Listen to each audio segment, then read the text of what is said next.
RMC After Afrique. Gilbert Bribois.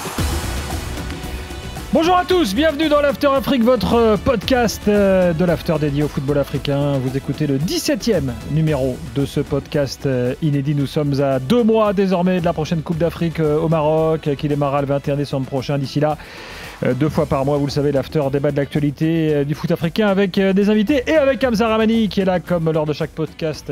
Salut Hamza. Salut Gilbert, salut à tous. 2 mois Hamza. Ça arrive très vite. Ça commence à t'exciter un petit peu, t'es un petit peu impatient je le suis depuis de longs mois maintenant, depuis le début d'année. En sachant que en novembre, on aura une salve de podcasts inédites de présentation de la CAN. Donc là, vous allez pouvoir vous régaler. On va vous préparer ça afin que vous arriviez à la CAN au top des infos, au top de l'analyse, en sachant tout ce qu'il faut savoir avant que la compétition démarre. Groupe par groupe. Exactement. On va faire ça groupe par groupe avec des spécialistes. Enfin, on va s'amuser. Ce sera en ligne très bientôt, évidemment. Alors, notre 17e épisode va être consacré à la dernière journée des qualifs à la Coupe du Monde parce que ça arrive là dans les jours qui viennent. Et puis surtout au match à enjeu.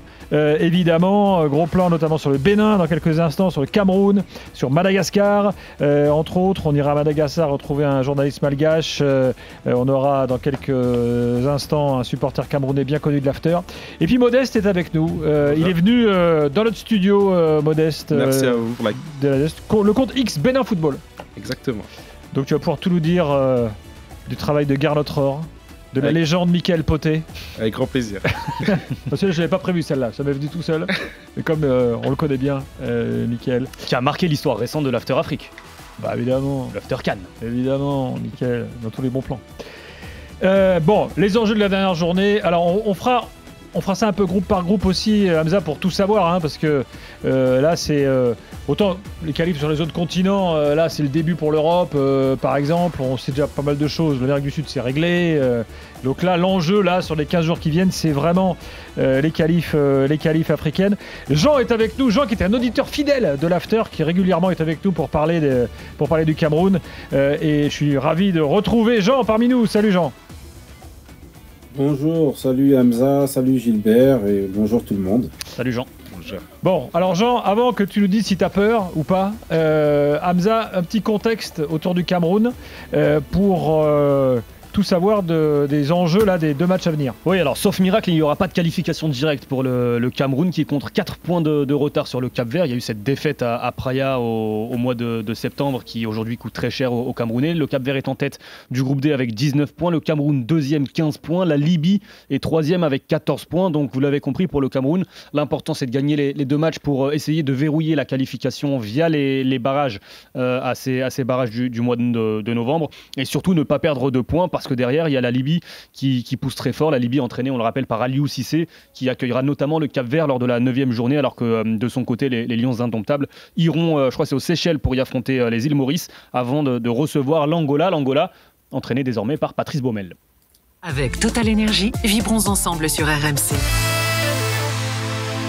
Notre partenaire incontournable qu'on avait oublié en fin de sommaire. On les salue. L'île Maurice. Toi, tu dis les îles Maurice, mais c'est l'île Maurice. Oui, t'as raison. Il n'y en a qu'une. Jean, est-ce que tu as peur? Ouais. Non. Ah, ça, c'est typiquement camerounais. Non, j'ai pas Jean, peur. est-ce que tu as peur? Non, j'ai pas peur. Là, oui, non. Non, j'ai pas peur. Après, bon, voilà. Hein. Historiquement, on a toujours du mal à se qualifier, quelle que soit la compétition. Quels que soient les adversaires aussi. C'est-à-dire on est capable d'exploits incroyables contre des grosses équipes et d'arriver soit en excès de confiance ou soit contre des petites équipes. Donc non, en vérité, le contexte ne me fait pas peur en fait. Voilà, parce que en fait, on est habitué à ce contexte-là. Voilà. Bah, là-dessus, les faits donnent raison à Jean. Mais après, le problème, c'est que tu n'auras pas toujours un Toko Ekambi en mode match en Algérie. Enfin, Et pourtant, la génération... À force de jouer, en fait, le Cameroun, c'est la roulette russe à chaque fois. Ouais, exactement. Ça veut dire que quand on les attend, en fait, ils font pas ce qu'il faut. Et quand on les attend pas, ils nous surprennent avec des performances un petit peu particulières. Donc, ouais, voilà. En fait, ce qu'il y a, c'est que je suis pas surpris. Ça m'énerve, en fait, cet état de fait. Mais en fait, je suis pas surpris.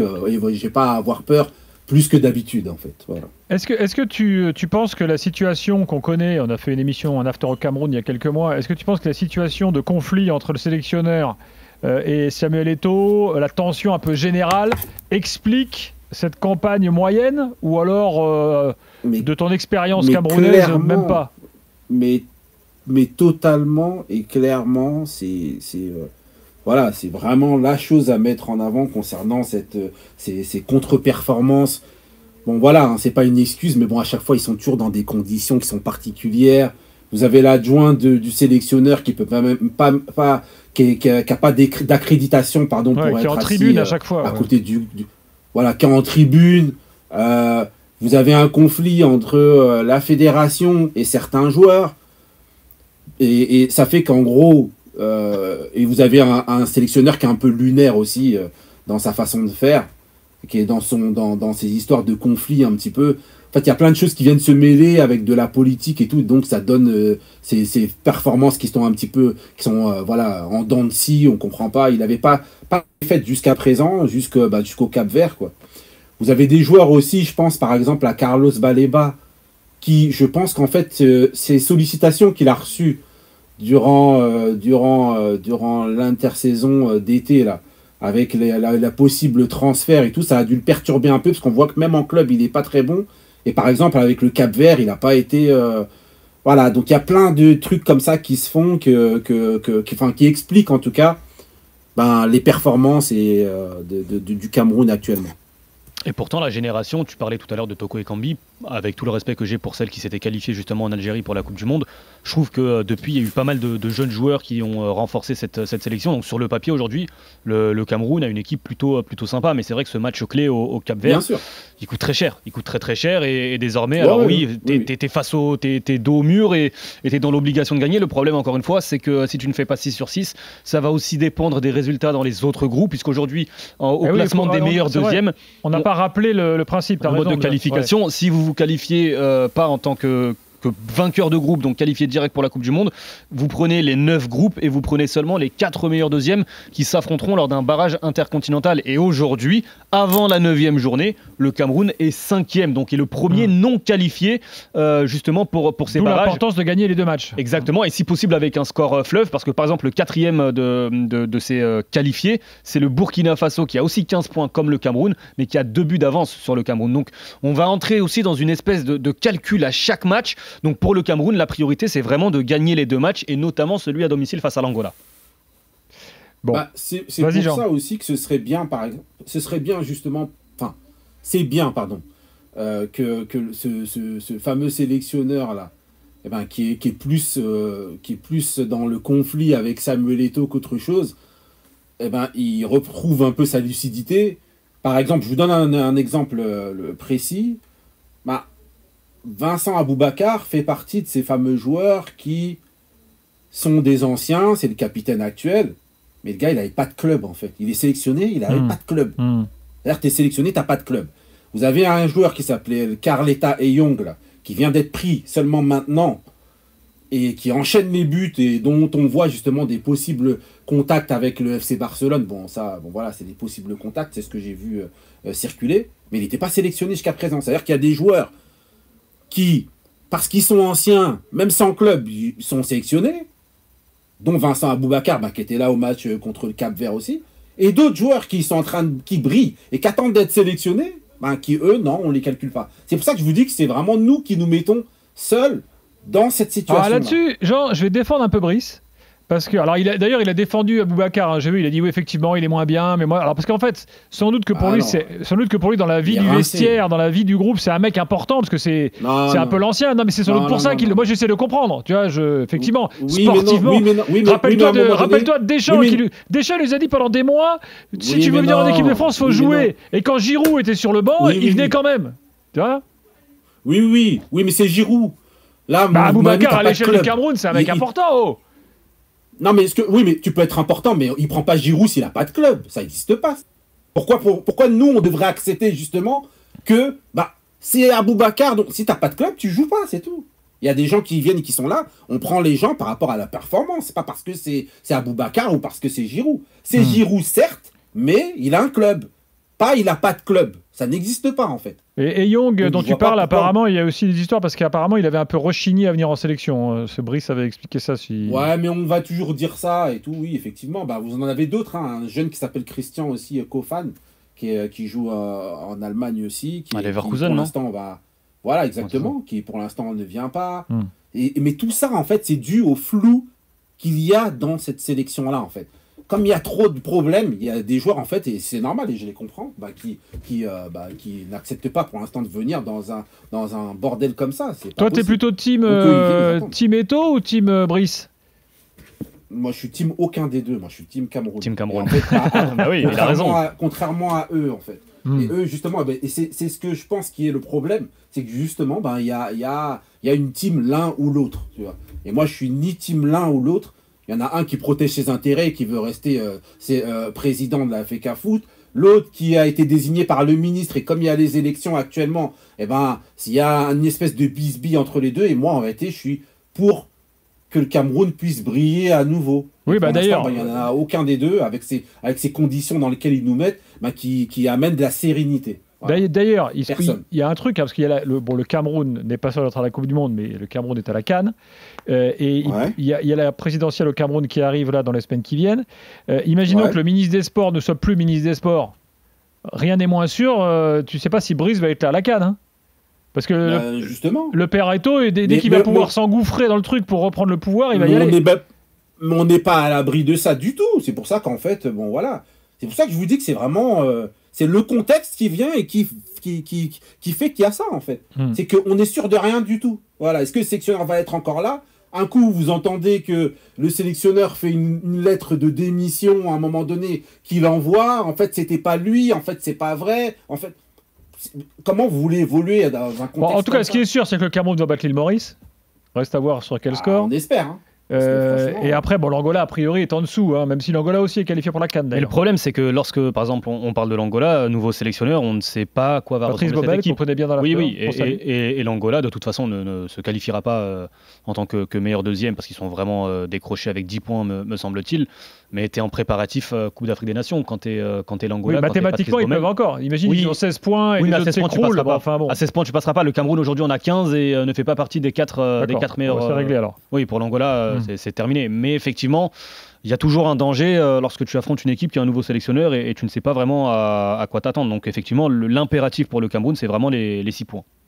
Bon, a priori, sera à domicile. Donc c'est à domicile. Donc là, normalement, pour l'Angola, voilà. Moi, là où je doute vraiment beaucoup à chaque fois, c'est sur les rencontres qui se font vraiment à l'extérieur, où en fait, il y a toujours des contextes un peu particuliers, où les hôtels, ou je sais pas, où ils arrivent au dernier moment, ils ont raté l'avion. Il y a toujours un truc. Le 0-0 face à Eswatini, avec les difficultés logistiques justement, ça coûte, c'est 2 points qui peuvent coûter très cher. Bon, mais le Cap-Vert, ça a été la même chose. Hein. Moi, je l'ai dit dans le dernier podcast. Je salue nos amis de Parole Véritable qui m'ont invité il n'y a pas longtemps et qui eux sont supporters de la RDC. Et je leur ai dit, les gars, si vous êtes avec le Cameroun en barrage, désolé pour vous, mais c'est le Cameroun qui va passer parce que dos au mur, il n'y a pas plus fort que les Camerounais. L'histoire du football l'a montré. Mais la Coupe d'Afrique remportée en 2017, c'est ça. Tout à l'heure, on parlait de Kofané qui ne sait pas trop s'il allait. Ouais. Rappelez-vous, avant la CAN 2017, il y avait une dizaine ou une douzaine de joueurs qui avaient refusé de venir justement défendre les couleurs du Cameroun pour la Coupe d'Afrique des Nations, dont Onana, dont Zambo Anguissa, qui était en train de déclore à l'Olympique de Marseille. Et c'est dans un contexte totalement inattendu. Ils sortent par la petite porte déjà de la phase de poule. C'est là que Bassogog a brillé de feu. Bassogog, la révélation. Ils battent le Sénégal, ils éliminent le Sénégal après une séance de tirs au but et ils vont jusqu'en finale, ils vont soulever le trophée. C'était totalement inattendu. Donc tu as raison. Le Cameroun, c'est souvent dans ces contextes-là, seul contre tous, qu'on les retrouve performants. Bon, Jean, écoute, on verra, on va suivre ça. Je te remercie en tout cas. Et puis, on en reparlera dans le prochain podcast. Prochain podcast, on fera le débrief de ce qui s'est passé. Et puis, alors, on se projettera sur ces barrages. C'est en mars, les barrages. Non, il y a alors d'abord, il y a les barrages entre pays africains, ce sera au mois de novembre, puis le vainqueur de ces pays africains jouera en mois de mars le barrage intercontinental au Mexique. Voilà. Donc, et avant ça, il y aura une Coupe d'Afrique avec un Cameroun-Côte d'Ivoire d'ailleurs en phase de poule. Pas mal. Merci Jean, à la prochaine. Ok, allez, à bientôt, bonne émission. Tout de suite, on enchaîne avec le Bénin. Avec Total Énergie, vibrons ensemble sur RMC. Modeste, est-ce que tu as déjà connu le Bénin en aussi bonne position pour se qualifier à la Coupe du Monde? Évidemment que la réponse est non. Sincèrement, non, jamais. C'est J'ai jamais connu ça. C'est une première et du coup, ça fait Mm. plaisir parce qu'on n'est pas habitué quand on est petit, qu'on voit son pays forcément très mal classé à chaque fois. De le voir premier en Coupe du Monde, c'est quelque chose d'assez historique. Voilà, les gens qui nous écoutent sont des spécialistes pour la plupart du foot africain parce qu'ils sont passionnés par ça, mais pour les néophytes, on va dire, le Bénin, à l'échelle de l'Afrique, c'est un petit pays, c'est une petite Un population. tout petit pays, oui. Donc, forcément, tu n'as pas la capacité du Nigeria, de la Côte d'Ivoire et d'autres grandes nations, quoi. Donc, rien que Même pour sur, le le Bénin, continent, même sur le continent africain, le Bénin là, va participer à sa 5e Coupe d'Afrique des Nations. En si effet, je dis pas de ouais, bêtises. c'est ça. Donc, il y a eu une trentaine, je crois que c'est 35 au total de Coupe d'Afrique des Nations. Alors, au début, il n'y en avait que 3 ou 4 des pays participants. Mais rien que ça, d'avoir un pays qui va disputer sa 5e CAN aujourd'hui en lice, en tête de sa poule pour aller jouer, pourquoi pas, une Coupe du Monde à 2 matchs d'une Coupe du Monde, c'est une histoire absolument historique. extraordinaire. Actuellement, là, c'est la fête au Bénin. Là, Ouais. pour nous, c'est historique ce qui se passe. Quand tu es habitué à voir, comme j'ai dit tout à l'heure, ton pays souvent dernier ou jamais se qualifier à la CAN, là, être qualifié à la CAN déjà pour 2025 et en plus être premier de son groupe pour la Coupe du Monde 2026, c'est magnifique. Alors, c'est Garlot Rohr, le sélectionneur, on va en parler, mais d'abord, fais-nous le point sur les matchs qui viennent. Oui, alors Hamza, déjà la poule. Pourquoi est-ce que le Bénin Bénin est en tête? L'Afrique du Sud était en tête jusqu'à il y a quelques jours avec 17 points, le Bénin deuxième 14 points. Finalement, l'Afrique du Sud a perdu sur tapis vert une rencontre face au Lesotho, qui date du mois de mars. Il y a eu un petit pressing médiatique, notamment de Garlot Rohr, le sélectionneur du Bénin, parce que Teboho Mokoena, qui avait brillé lors de la dernière Coupe d'Afrique des Nations, était suspendu pour ce match face au Lesotho. Un match qu'il a joué. Finalement, les Sud-Africains s'en sont rendus compte. Le match suivant, quelques jours plus tard, il ne l'a pas joué pour essayer de compenser. Sauf que factuellement, il y a un joueur qui a joué un match qui ne devait pas jouer. Finalement, on s'attendait à une réponse rapide. Elle est arrivée 6 mois plus tard. Là aussi, on se pose la question pourquoi. Mais en tout cas, aujourd'hui, l'Afrique du Sud, qui était en tête avec 17 points, se retrouve deuxième derrière le Bénin. Et même derrière, le Rwanda et le Nigeria, avec 11 points, peuvent commencer à espérer, même s'il faudra faire un carton plein. Je regrette. On aurait dû vous passer d'ailleurs l'analyse de Garlot Rohr. J'en appelle à notre producteur Najib. Je ne sais pas s'il va arriver à récupérer ça là. L'analyse de Garlot qui expliquait, et je le comprends, que l'Afrique du Sud a quand même eu des passes droits parce qu'ils ont joué des matchs qu'ils devaient jouer à l'extérieur chez eux, même pas en terrain neutre. Je rappelle que le président de la CAF est sud-africain. Mais c'est le cas de plus en plus pour les gros pays. Le Maroc a joué quasiment l'intégralité de sa campagne à domicile. L'Algérie et l'Égypte vont recevoir lors de la 9e journée. Moi, je comprends que quand t'es le Bénin, C'est bien sûr, avantagé un tu petit dis peu. attends les Bien gars, sûr. c'est quoi cette histoire, quoi, Un petit franchement. peu avantagé, mais après, c'est la situation du fait que certains pays n'ont pas de stade Bien sûr. qui fait que du coup, ils sont gagnants aussi, l'Afrique du Sud. Bon, en tout cas, maintenant, la justice a tranché, enfin, la justice footballistique a tranché, c'est la FIFA, et le Bénin était. L'Afrique du Sud était sanctionnée à juste titre, ce qui fait que ça a profité au Bénin. Exactement. Mais voilà. d'ailleurs, on parle des stades, le Bénin ne joue pas ses matchs à domicile. En effet, on joue pas Donc le stade de l'amitié aujourd'hui, c'est une interrogation. Et c'est vrai que là aussi, peut-être qu'on en parlera un jour avec un membre de la CAF, mais c'est dommage parce que tu te dis que tu peux aussi profiter sur ce type de rendez-vous extrêmement important, même si là tu vas jouer officiellement 2 matchs à l'extérieur. Tu peux quand même profiter de ce qui se passe dans ton pays, l'effervescence, l'engouement pour créer quelque chose, une émulation pour aller chercher une qualification historique. Il est si pour XA, le stade? Non, le stade là, il est en rénovation actuellement. Ils ont reçu des signes de la CAF, exactement. Donc il est en travaux actuellement. Il me semble que c'est des coulisses qui doivent être refaites. C'est à Cotonou? Cotonou, effectivement. Et c'est des coulisses qui doivent être refaites, des tribunes aménagées pour les journalistes qui doivent être remises à neuf. Donc ils sont en train de faire ces travaux-là. Et normalement, d'après ce qu'on m'a dit, en fin d'année, il devrait être réhabilité par la CAF. Bon alors, le calendrier, alors oui, parce que là, le Bénin quand même aura 2 Bénin 14 points, Afrique du Sud 14 points. Déplacement au Rwanda, qui a un stade moderne, tout nouveau, donc là, il n'y aura pas de problème, le stade sera plein et acquis à la cause du Rwanda. Puis, dernière journée de déplacement au Nigeria, là aussi, évidemment, au Nigeria, stade plein à la cause du Nigeria, avec 2 pays qui ont vu leur espoir de qualification à la Coupe du Monde relancé aussi par cette pénalité de 3 points à l'Afrique du Sud. Ils ont tous les 2 11 points, donc ils peuvent finir à 17 potentiellement. 17, ça peut être juste pour la place de barragiste. Ça peut passer si vraiment il y a un concours de circonstances, mais si on peut voir plus loin, il y a peut-être même une première place qui pourrait se jouer à la différence de but. Il faudrait que l'Afrique du Sud perde des points. Bon, on n'y est pas encore. Modeste, si tu devais un peu nous présenter l'équipe actuelle, là, tu nous dirais quoi? Je dirais que c'est une équipe qui est assez jeune, remaniée totalement. Il y a beaucoup d'anciens qui sont partis. Le défaut du Bénin à l'époque, c'était qu'il y avait beaucoup d'anciens qui restaient et qui quittaient pas la sélection. Gary Notroir, il est arrivé, il a mis en place une nouvelle dynamique, il a mis en place beaucoup de jeunes que personne ne connaissait, des jeunes qui étaient en U20 qui sont commencé à s'implanter dans l'équipe nationale. Je parle de Dodo Doku, Imran Hassan, Junior Olaitan, des joueurs que personne ne mettait en avant avant. Et grâce Donc il a fait un boulot de terrain vraiment, totalement, Gardotte. totalement. Il a remanié l'équipe, il a rajeuni l'équipe, et il est venu avec une nouvelle dynamique. Et du coup, là, depuis qu'il a... Il vit au Bénin Il ne vit pas au Bénin, il y va pour travailler du coup, mais il ne vit pas au Bénin. Je crois qu'il y a un voyage entre l'Allemagne et il a un pied à terre à Bordeaux aussi. Mais... Aussi, de temps en temps. Mais non, il n'est pas au Bénin, mais il travaille, il se déplace souvent au Bénin pour regarder des matchs locaux au Bénin et il travaille aussi. Bon. Et puis alors, il y a quand même la star, l'attaquant de pointe. Toujours là. Steve Mounier. Toujours présent. Voilà. Le grand Steve Mounier. Un des meilleurs joueurs à l'époque, on avait dit ça dans l'after quand il était à Brest, on avait dit un des meilleurs joueurs de la tête en Europe. Pour moi, le meilleur. Non, mais peut-être pour toi le meilleur. Je sais pas, aujourd'hui, il y a Giroud, par exemple, qui revient Aussi. fort. Il y en a quelques-uns. Mais enfin, c'est vrai que lui, c'est impressionnant, le timing qu'il a et tout. Et donc, c'est lui aujourd'hui, vraiment la star, le capitaine de l'équipe. C'est l'homme fort. C'est celui qui était là depuis le plus longtemps aussi. Donc, c'est un homme sur lequel tout le monde s'appuie. Les jeunes aussi se voient beaucoup en lui en tant que c'est un modèle pour la plupart des joueurs. Et c'est lui qui, en plus, l'un des meilleurs buteurs de la Coupe du Monde pour le Bénin. Donc, il joue le jeu il est là à tous les rassemblements. Il est à fond. À 100%, c'est tout le temps là et heureusement. Bon, ça c'est important, ça joue beaucoup sur la dynamique d'une équipe. Quand la star, je me souviens d'Adebayor avec le Togo, Adebayor un jour était là, après il était pas là, tu savais pas s'il revenait, s'il repartait. Lui-même, il était l'impression ils étaient trois dans sa tête. Donc là, c'est carré quoi. D'ailleurs, j'ai pas vu la liste, il a été rappelé, l'attaquant de Lorient, Ayegoun. Il a été appelé, oui. Okay. Parce que ça faisait quelques mois qu'il ne venait pas, enfin qu'il n'était pas présent pour des problèmes physiques ou pour autres. Là, Parce que sur le papier, une attaque Mounier-Ayegoun, c'est une attaque de Ligue 1, bonne équipe de Ligue 1. Quoi. Non, clairement, c'est très cohérent. Mais on n'a pas la chance de l'aligner énormément de fois cette attaque-là en raison des blessures de Tosin. Et là, il est dans la liste, il est apte.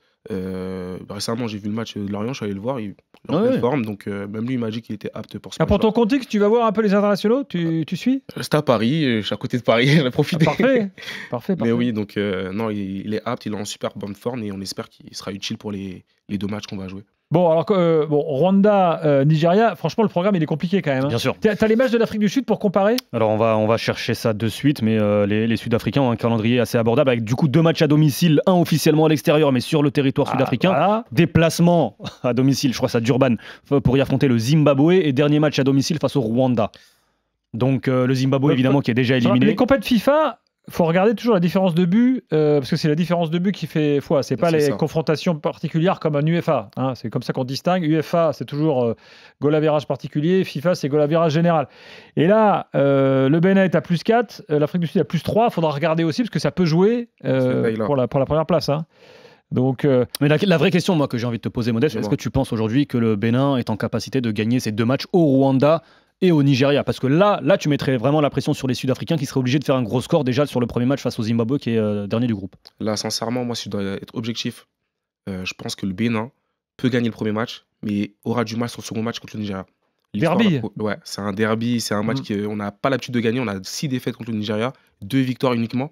Donc là, c'est un match qui va être difficile. En plus, c'est à l'extérieur cette fois-ci. On les a déjà battus, c'était en Côte d'Ivoire et on connaît le contexte, il manquait certains joueurs, certes. Mais là, après, aussi, ça dépend aussi de l'état d'esprit des joueurs, à savoir. Ça dépend aussi de savoir ce que le Nigeria a fait son premier match. Aussi, c'est ça. Si le Nigeria perd son premier match et qu'ils ont Lesotho. Ah, bon. Il y a la place pour eux, je pense.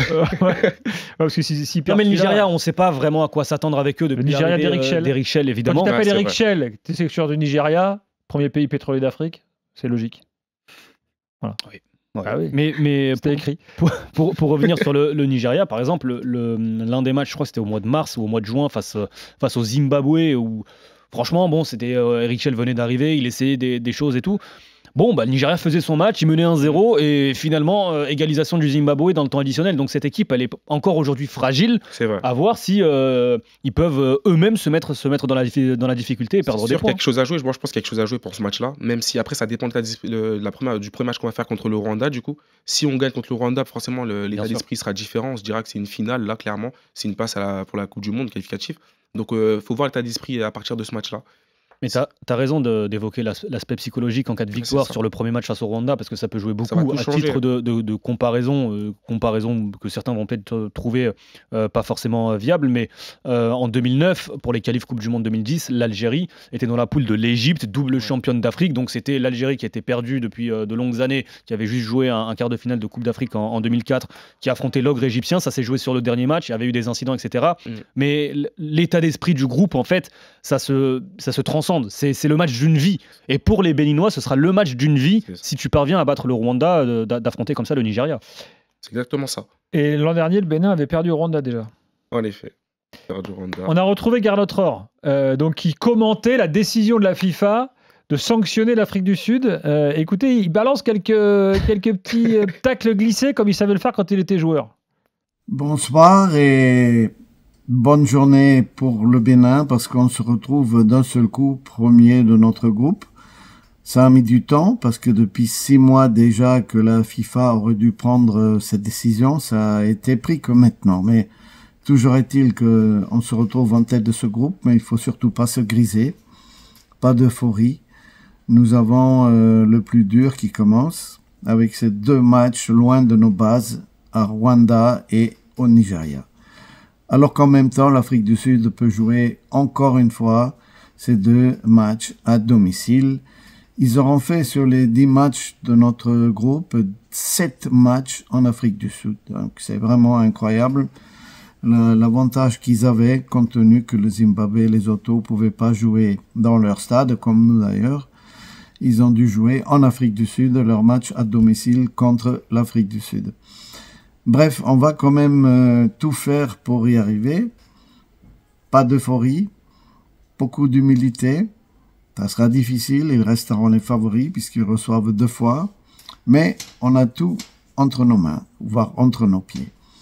Et loin de nos bases, loin de nos supporters, encore une fois, ça va être hyper difficile. Mais il faut que les garçons jouent comme de vrais guépards.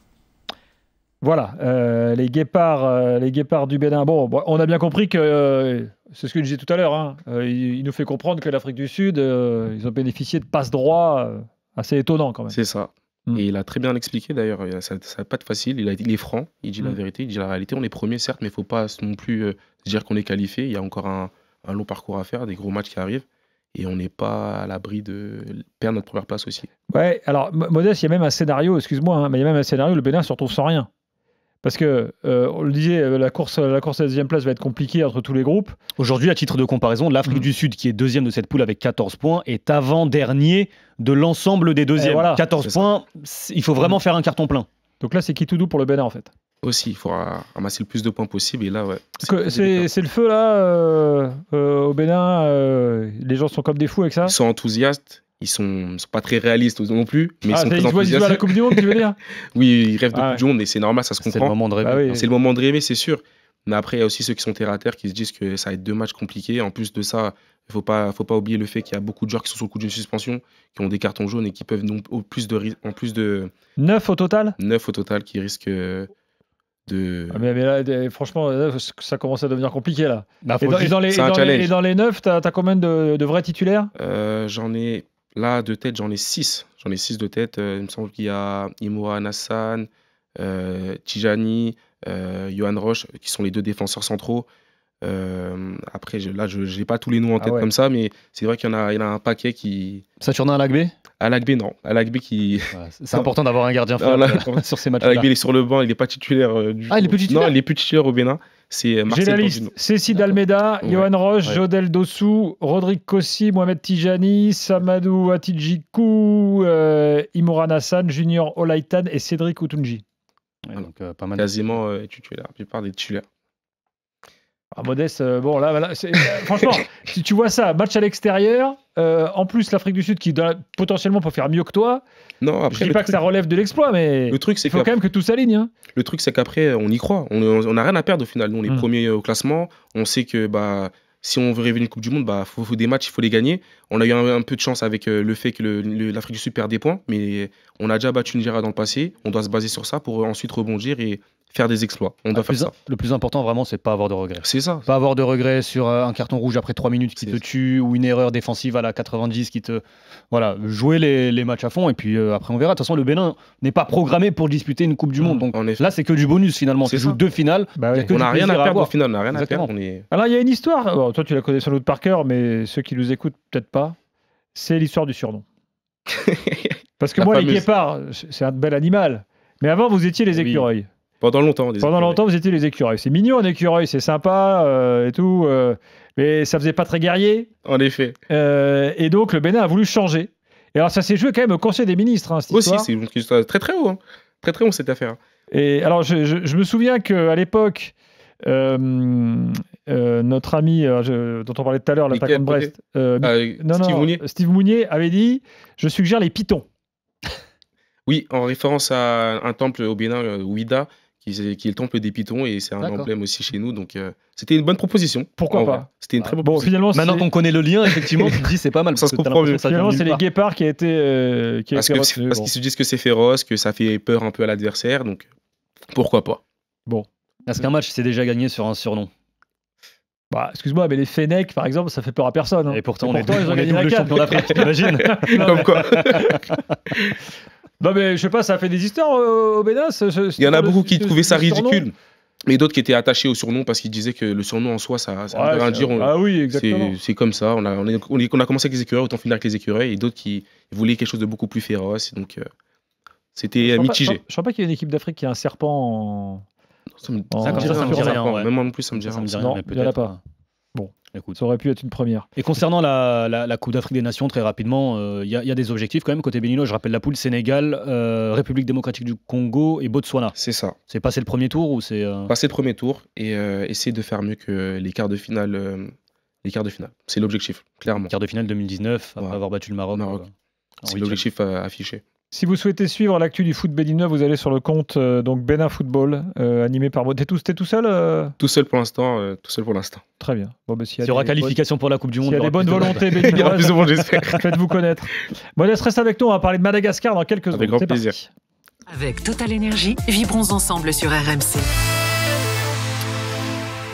Et oui, Madagascar, et pourquoi pas? On va en parler, on va prendre la direction tout de suite de Madagascar. On va retrouver un journaliste qui est sur place, Eri Tiana Rahari Johanna. Bonsoir. Bonsoir à tous. Bonsoir. Bonsoir. Oui. Et merci d'être avec nous. Oui, avec plaisir. Alors, on va faire le point, Hamza, sur Madagascar, qui, deuxième de sa poule, peut encore terminer premier mathématiquement. C'est la poule la plus excitante, je pense, sur cette fin d'éliminatoire, avec le Ghana en tête, 19 points, Madagascar deuxième, 16 points, Comores troisième, 15 points, Mali quatrième, 12 points, ce qui veut dire que Madagascar est bien parti. Après, il y a un calendrier avec 2 matchs face aux Comores et face au Mali.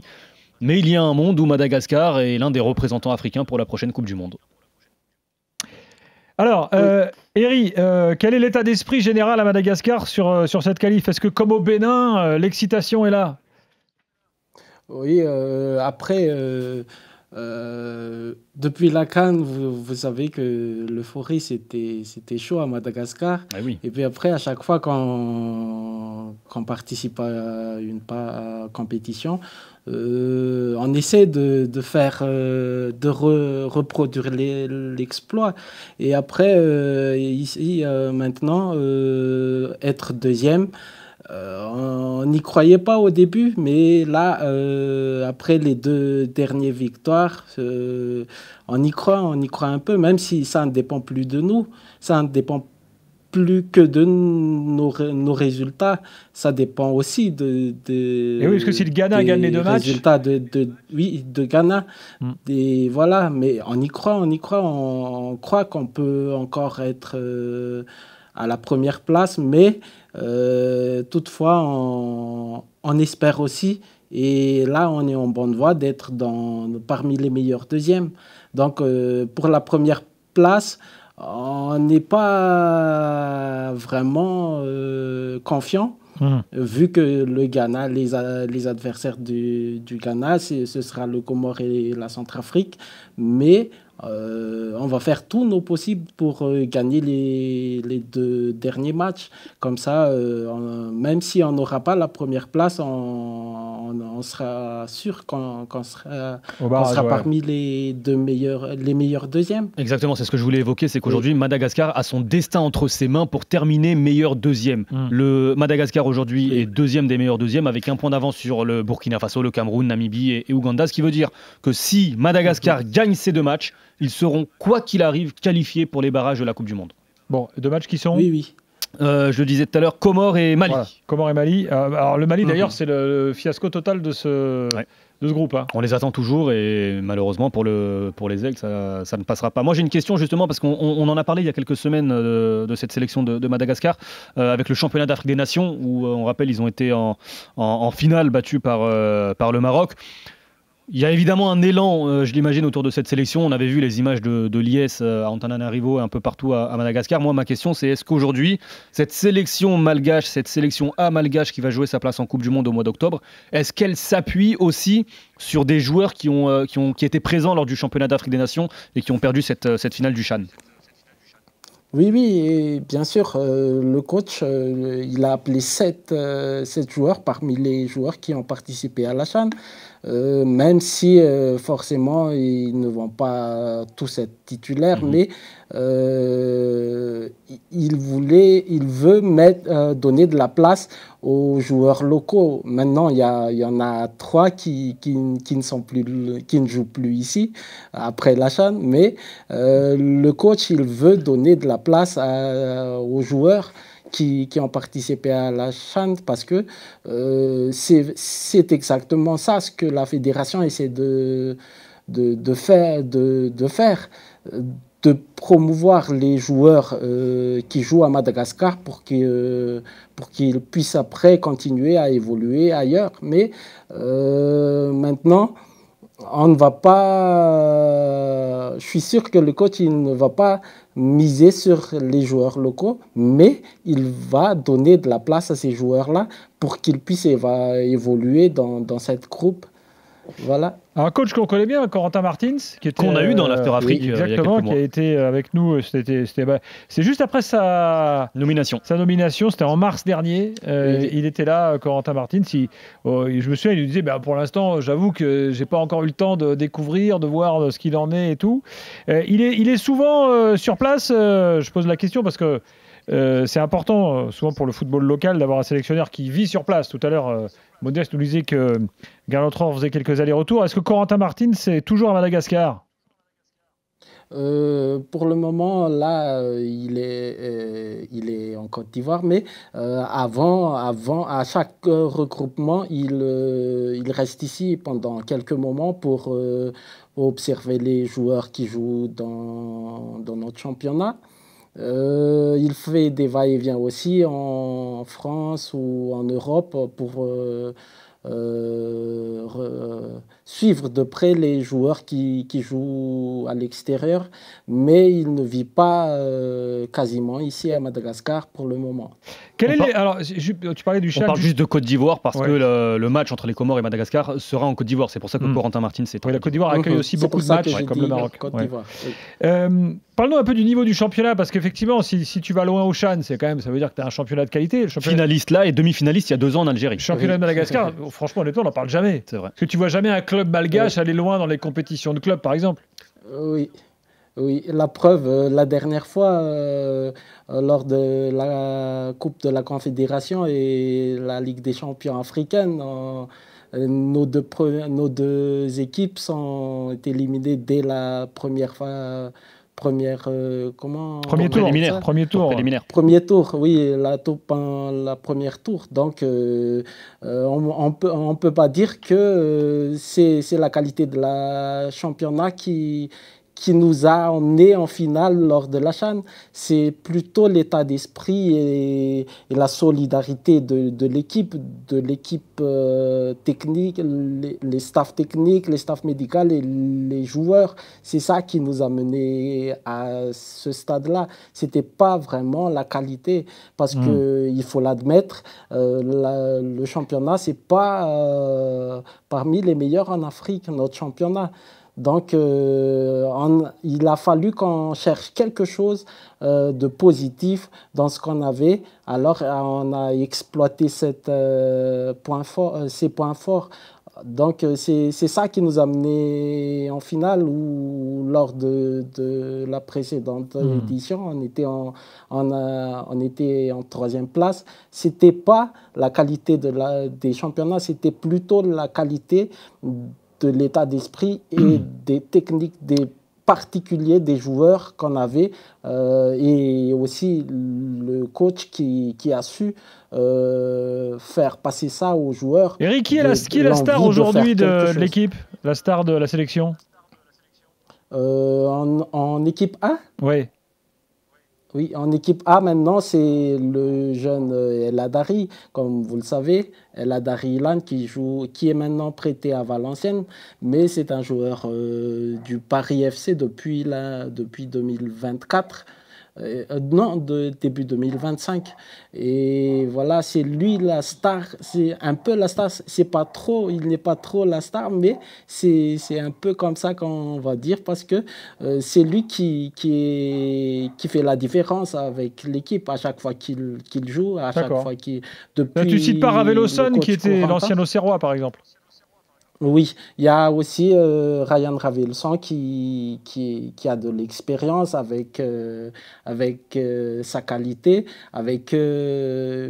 Puis après, il est passé par des clubs de division supérieure. Mais en ce moment, c'est El Hadari qui fait toute la différence. Parce que même statistiquement, il est parmi lui et Jordan Ayew sont les meilleurs passeurs décisifs lors de cette qualif à la Coupe du Monde. Donc c'est lui qui fait toute la différence. Après, on a aussi Warren Kadi qui est maintenant en grande forme, parce que il a fait 8 matchs. Pendant ces 8 derniers matchs, il a marqué 6 buts. Donc les deux joueurs, ils sont les piliers de l'équipe, on va dire. Merci beaucoup, Eritiana Raeri Johanna. Merci beaucoup. Parfaitement bien prononcé ton nom en plus. Je me suis entraîné. Oui, c'est pas grave. Merci beaucoup. Salut, à très bientôt. Merci à très bientôt pour parler de Madagascar. Merci. Les autres groupes. Alors, il y en a où c'est à peu près joué, mais il y a alors, il faut qu'on parle du groupe de la Côte d'Ivoire. Oui, on en a beaucoup parlé déjà. Côte d'Ivoire, Gabon, un point d'écart. Oui, la Côte d'Ivoire jouera de toute façon et a son destin entre ses mains. Côte d'Ivoire en tête avec 20 points devant le Gabon, 19 points.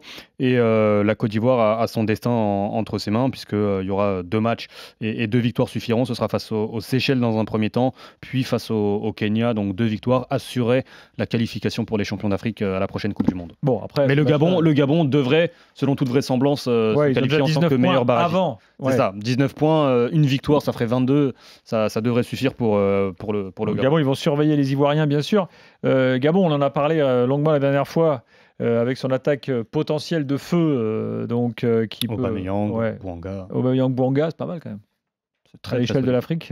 Très solide. Avec un coach, Thierry Mouyouma, qui a fait un excellent travail, mais on en a déjà parlé avec Samuel Vasselin. Exactement. Il y a d'autres sélections. Je pense à l'Égypte, par exemple. Oui, c'est bon. Voilà. Mathématiquement, c'est pas fait. Bon, 5 points d'avance sur le Burkina Faso. Ils ont 20 points. Ça va passer pour l'Égypte. L'Égypte qui n'est pas toujours à la Coupe du Monde. Hein, donc, faut pas penser que c'est logique de voir chaque fois l'Égypte être qualifiée à la Coupe du Monde. Avec 9 pays qualifiés sûrs. Oui, il y a la place. Mais regarde le Mali. C'est vrai. Le Mali, ils ont du mal. Le Mali, c'est compliqué, le Mali. Et l'Algérie, Hamza? L'Algérie, mathématiquement, c'est pas encore fait. 4 points d'avance sur l'Ouganda et sur le Mozambique. Mais on parlait tout à l'heure justement de Gernot Rohr et qui se plaignait de l'Afrique du Sud. L'Algérie jouera aussi ses 2 matchs à domicile, avec officiellement un match à l'extérieur face à la Somalie, mais ce sera à domicile à Oran, puis un deuxième match face à l'Ouganda.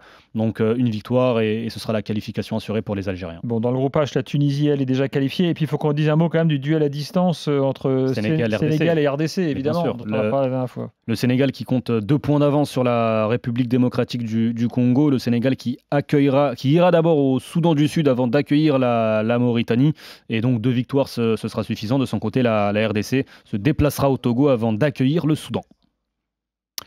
L'actu du jour, tout de suite. Avec Total Énergie, vibrons ensemble sur RMC. Bon, voilà, on a fait un tour un peu complet de tous les groupes. Alors évidemment, on s'est concentré sur quelques points chauds, notamment avec Modeste pour le Bénin, et qui est toujours avec nous. Concluons comme de coutume avec l'actu du moment. On parlait justement du Sénégal. Boulaye Dia déclare forfait pour ce rassemblement, remplacé par Habib Diallo pour les 2 matchs face au Soudan du Sud et face à la Mauritanie. Le Messin, désormais Messin, qui n'a plus été convoqué par Pape Thiaw depuis le mois de mars. On parlait aussi de l'Angola tout à l'heure. Patrice Baumel, qui officiellement a été présenté en tant que sélectionneur, l'ancien entraîneur du Mouloudia Club d'Alger, qui débutera par 2 matchs de qualif, exactement, club, face à Eswatini et face au Cameroun. On rappelle, les Palancas Negras n'iront pas à la prochaine Coupe du Monde. Et puis un dernier mot, le décès, on l'a appris il y a quelques jours, de Roger Lukaku, l'ancien international congolais, père de Romelu, décédé à l'âge de 58 ans. 11 sélections avec le Zaïre entre 94 et 96 pour l'ancien milieu de terrain qui a disputé la majeure partie de sa carrière en Belgique. Et mon cher Modeste, sache qu'il y a une sélection en Afrique qui a déjà un nom de serpent. Ah bon, je veux savoir maintenant. Moi. C'est le Mozambique. Le Mozambique? Ouais, les Mamba du Mozambique. C'est le serpent. C'est vrai, c'est vrai, les Mambas. Paraît-il le plus venimeux du coin. Okay. Je l'ignorais. Voilà. Merci. Je t'avoue que moi aussi. En même temps, le Mozambique, c'est pas non plus la sélection à laquelle on s'intéresse le plus dans notre podcast. Ouais, c'est vrai que c'est un pays lusophone, mais qui dispute, qui a déjà été pas trop mal classé pour les qualifs Coupe du Monde dans le groupe de l'Algérie. Et la prochaine CAN, on va les surveiller. On les avait vus à la dernière CAN parce que figure-toi que la sélection du Mozambique était dans le même hôtel que nous. Et il y avait à l'époque Mécher, l'ancien joueur de Rennes. S'il n'est pas encore là, Mécher. Mais je me demande aussi du Mozambique. Je me demande aussi si le Mozambique, c'est pas ce fameux match face au Ghana avec l'égalisation, les 2 buts du Mozambique dans le temps additionnel qui... à la fin, qualifie la Côte d'Ivoire parmi les meilleurs deuxièmes. Je crois que c'était Ghana-Mozambique le match. C'était ça. Modeste, merci d'être venu. Merci à vous pour l'accueil. À très bientôt. Merci à toi, Modeste. Et puis, écoute, on suit le Bénin. Bonne chance. Il faut, merci. Merci de ces moments, parce que c'est des moments rares. Prochain podcast After Afrique dans 15 jours. Là justement, pour faire un petit bilan, on aura les noms des équipes en barrage, on pourra se projeter et tout. Donc, on fera ça ensemble dans 2 semaines. Salut à tous. Ciao. RMC After Afrique.